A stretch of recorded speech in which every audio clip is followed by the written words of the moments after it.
Bonjour! J'ai testé une recette de bûche de Noël, mais quelqu'un y a fait un gros trou.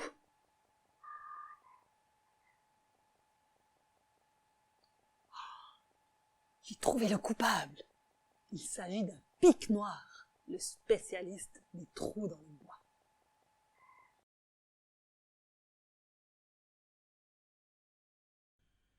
Le pic noir est le plus grand parmi les 9 espèces de pics présents en Suisse. Son corps est entièrement noir, à l'exception d'un chapeau de plumes rouges qui couvre toute la tête du mâle et la nuque de la femelle. Son bec gris-blanc mesure 5 à 6 cm de long. Le pic noir vit dans les grandes forêts de vieux arbres, de préférence des hêtres et des sapins dans lesquels il peut creuser ses trous. Il recherche sa nourriture dans les troncs, les souches ou le bois à terre. Ses menus préférés sont les fourmis et les coléoptères vivant dans le bois et l'écorce. Mais de temps en temps, il aime bien aussi manger des chenilles, des araignées ou des escargots. La spécialité du pic noir, c'est de faire des trous dans les arbres. Il les utilise pour dormir ou pour pondre ses œufs et nourrir ses jeunes. Pour faire un trou, il commence par choisir un arbre et y creuse avec son bec une galerie horizontale. Il l'élargit ensuite vers le bas pour en faire un nid agréable. Les pics ont l'habitude de faire de nombreux trous dans différents arbres de leur territoire et en utilisent plusieurs en même temps. La construction d'un trou peut s'étaler sur plusieurs années. À la saison des amours, mâles et femelles tambourinent sur des troncs creux et poussent des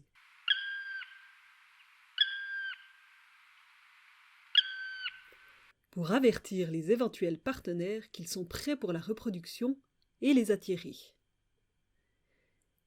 Ils choisissent et construisent ensuite le nid dans lequel la femelle pond 3 à 6 œufs à la mi-avril. Les œufs sont couvés pendant environ 13 jours, à tour de rôle, par le mâle et la femelle. Les petits prennent leur envol après 4 semaines, après avoir été nourris par les 2 parents. Les trous creusés par les pics peuvent être occupés par d'autres animaux. La chouette de Tengmalm, la martre, le loir, l'écureuil, la citelle, mais aussi beaucoup d'insectes font partie des 60 habitants des trous du pic noir.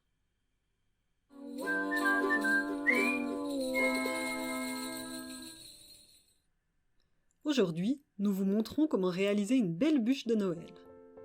Pour cette recette, il vous faut 400 g de chocolat noir, une vingtaine de petits beurres, 4 décilitres de crème, un bol de café ou de cacao et des décorations. Il vous faudra aussi un moule à cake d'environ 20 cm. Commencez par couper et hacher le chocolat. Mettez le tout dans un grand bol.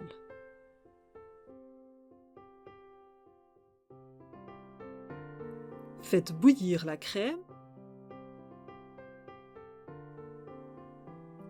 et versez-la sur le chocolat. Mélangez bien pour obtenir une crème lisse.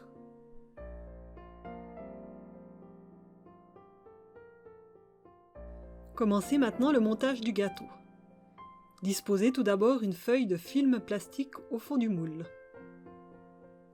Versez-y une première couche de crème au chocolat d'environ 1 cm. Par-dessus, disposez des biscuits trempés dans le café ou le cacao.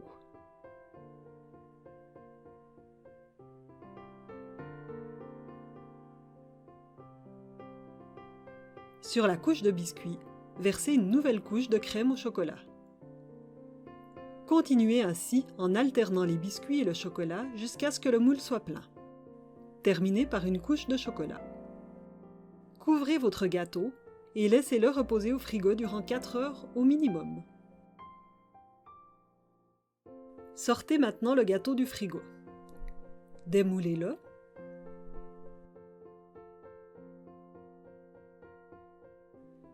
et enlevez le film plastique.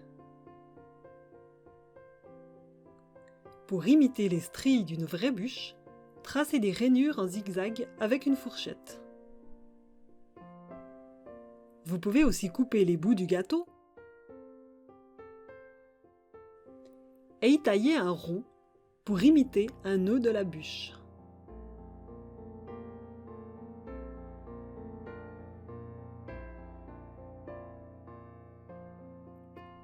Terminez la décoration comme vous en avez envie. Bon appétit! Et voilà, vous avez pu vous aussi faire de bonnes et belles bûches de Noël. Mais attention à ce qu'un pic ne vienne pas y faire des trous.